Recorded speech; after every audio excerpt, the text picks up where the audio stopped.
ওম নমস্কাৰ, মই ৰত্নজ্যোতি ৰত্নজ ব্লগৰ পৰা আকৌ এবাৰ উভতি আহিছোঁ। আজি আমি গুৱাহাটীৰ পৰা বিজনীলৈ গৈ আছোঁ। কিয় গৈ আছোঁ, কেলৈ গৈ আছোঁ, সেইখিনি গোটেই কথা অসম আৰ্য প্ৰতিনিধি সভাৰ মন্ত্ৰী শ্ৰী প্ৰভাকৰ শৰ্মা দেৱে। আমি বিজনী গৈ আছোঁ। আমাৰ বিজনী অঞ্চলত বহুকেইখন আৰ্য সমাজ মন্দিৰ আছে। তাৰে ভিতৰত আৰ্য সমাজ পূব খামাৰপাৰা মন্দিৰৰ যিজন প্ৰেচিডেণ্ট আছিলে বিশ্বনাথ আৰ্য, তেখেতৰ আকস্মিক নিধন হ'ল। আজি তেখেতৰ শ্ৰাদ্ধৰ দিনা। আমি শোকসন্তপ্ত পৰিবাৰক সমবেদনা জ্ঞাপন কৰিবলৈ আৰু তাত সাক্ষাৎ কৰিবলৈ দেখা দিবলৈ আমি অসম আৰ্য প্ৰতিনিধি সভাৰ তৰফৰ পৰা গৈ আছোঁ। অলপ পাছতে আমি পামহি। এইটোৱেই উদ্দেশ্য। আৰু এনেকৈ অহা যোৱা কৰিলে কি হয়, এটা যিটো আমাৰ সামাজিক সম্বন্ধ ভালদৰে গঢ়ি উঠে আৰু তেওঁলোকেও ভাল পাব। আমাৰো এটা দায়িত্ব যে আমাৰ মন্দিৰৰ প্ৰেচিডেণ্ট ছেক্ৰেটাৰী ইত্যাদিৰ কিবা হ'লে বা কিবা প্ৰব্লেমত পৰিলে, সমস্যাত পৰিলে আমি খা খবৰ ল'ব লাগে আৰু আমি আমাৰ দায়িত্ব নিৰ্বহন কৰিবলৈ গৈ আছোঁ।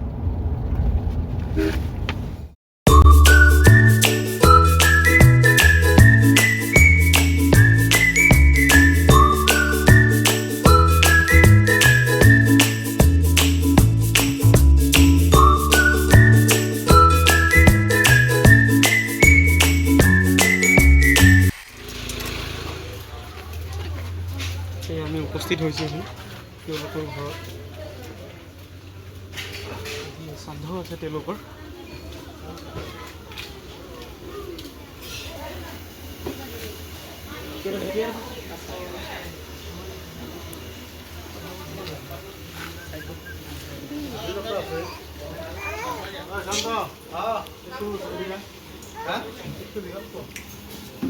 আৰ্য সমাজ মন্দিৰ চাবলৈ গৈ আছোঁ। ৰাস্তাত বহুত ভালেই বাৰু, এনেকুৱা ৰাস্তা চব জেগাতে হ'ব লাগে। আমি চাম, অকণমান দূৰ আছে ইয়াৰ পৰা, বেছি দূৰ নহয়। খোজকাঢ়ি ওলাই আহিছোঁ। আৰু আমাৰ কাৰ্যকৰ্তা যিমান ব্যক্তি আছে তেওঁলোকে আমাক লৈ গৈছে দেখাবৰ কাৰণে। বেছি নহয়, ইয়াৰ পৰা 200 মিটাৰ মানে হ'ব, তাৰ বেছি হ'ব নালাগে। অলপেই দূৰ আৰু ৰাস্তাটো ভালেই, যিহেতু আমি খোজকাঢ়ি ওলাই যাব পাৰোঁ। এইখিনি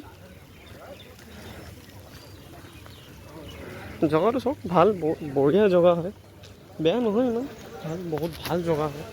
এনেকুৱা জেগাত আমি আৰু আহিম আৰু আগবাঢ়াম। এনেকৈ চলিব লাগে, একেলগত চলিম, একেলগে থাকিম। আমি চবেই একেলগত থাকিব লাগে, ভিতৰা কৰিব নালাগে।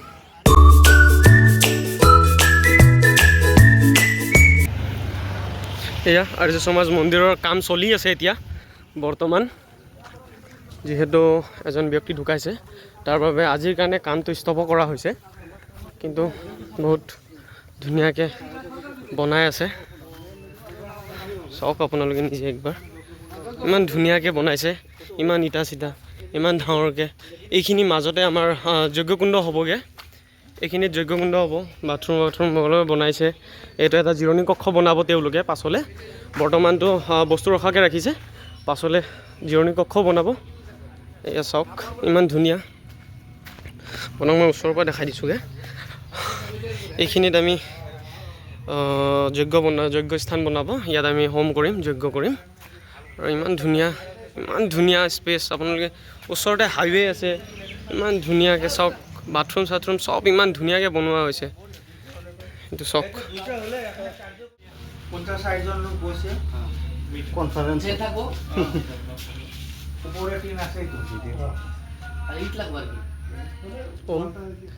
প্ৰথমে আপোনাৰ পৰিচয়। মোৰ নাম বিশ্বনাথ আৰ্য।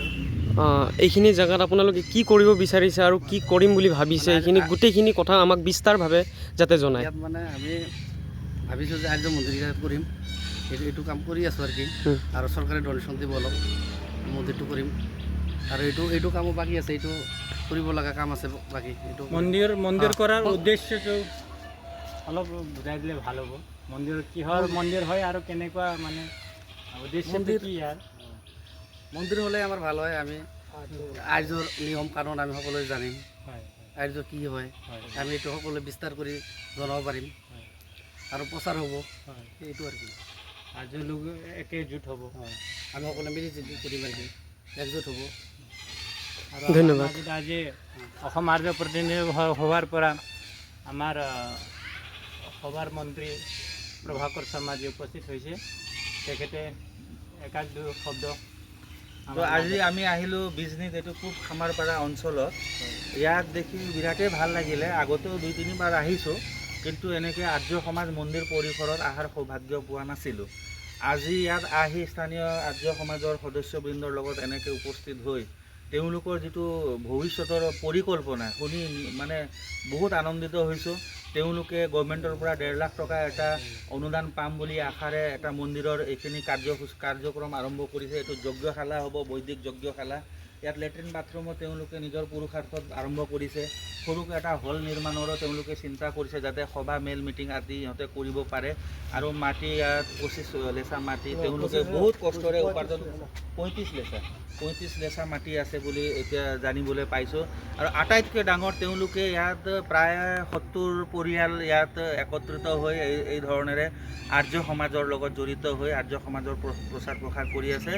আৰু অক্টোবৰত তেওঁলোকে আজি সিদ্ধান্ত এক প্ৰকাৰ লৈছে মৌখিক, আগামী দিনত তেওঁলোকে মিটিং আকাৰত সিদ্ধান্ত ল'ব যে অক্টোবৰত তেওঁলোকে ইয়াত এটা যজ্ঞ অনুষ্ঠান কৰি এটা কাৰ্যক্ৰম কৰি সকলো নিকটৱৰ্তী আৰ্য সমাজক আমন্ত্ৰণ কৰি এটা বৃহৎ কাৰ্যক্ৰম কৰি এই মন্দিৰৰ যিটো যাত্ৰা, পৰৱৰ্তী যাত্ৰা, সেইটো শুভাৰম্ভ কৰিব বুলি গম পালোঁ।